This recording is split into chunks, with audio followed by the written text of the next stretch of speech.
Mandawi City Persons with Disabilities Office may patuman og mga lakang aron makalikay ni ining mga binuang sa paggamit sa mga peke nga PWD IDs. Ang live report ni Nico Sereno. Nick?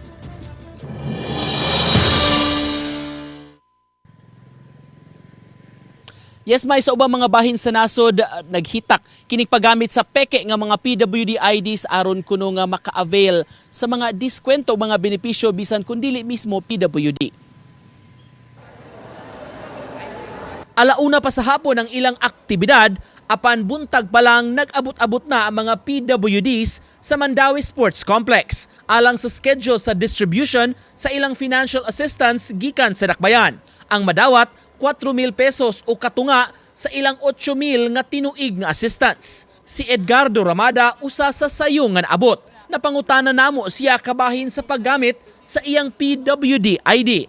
Aminado siya nga sagad sa mga establishmento sama-sama kan-anan mo honor man sab ni ini ug mohatag sa mandated nga 20% nga diskwento. Apan duna kuno ubang ginagmayng patigayon nga dili. Dapon dito ng mga Sidewalk lang. oo, sidewalk ka kanang na yung magkaon mga mahaw panood to panapon na baliya na pagkaon bali sa mo uwer.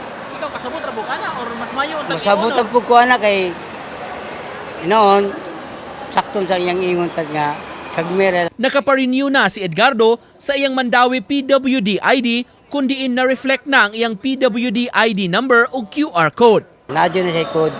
Napo na siya kuan po sa palisi sa presidente sa Banilad. Matud sa head sa Mandawi Persons with Disability Affairs Office, ang mga cards nga gi-issue karon sa ilang opisina nagbato na sa QR code ug ID number. Ang ID number ma-verify usab sa online database sa DOH. Usa sa ato ang gihimo nga kana pag kuana PBC na sa ato ang ID unya na ay QR code.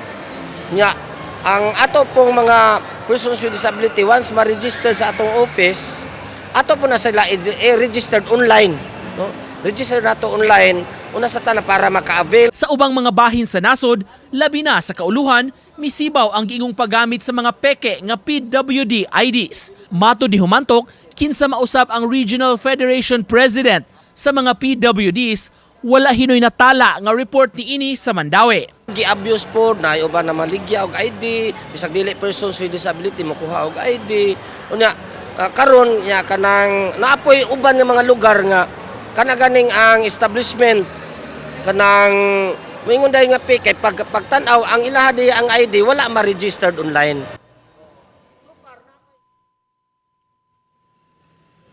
Kung kahinumduman may doon na inquiry nga napahigayon kabahin ning maong mga binuang sa paggamit sa mga peke nga PWD IDs kini ang gustong mahunong sa lain-laing bahin sa nasod aron nga katugyong deserving nga mahatagan ning maong benepisyo ma-qualify mo ay makabaton ni ini. May Daghang salamat, Nico Sereno.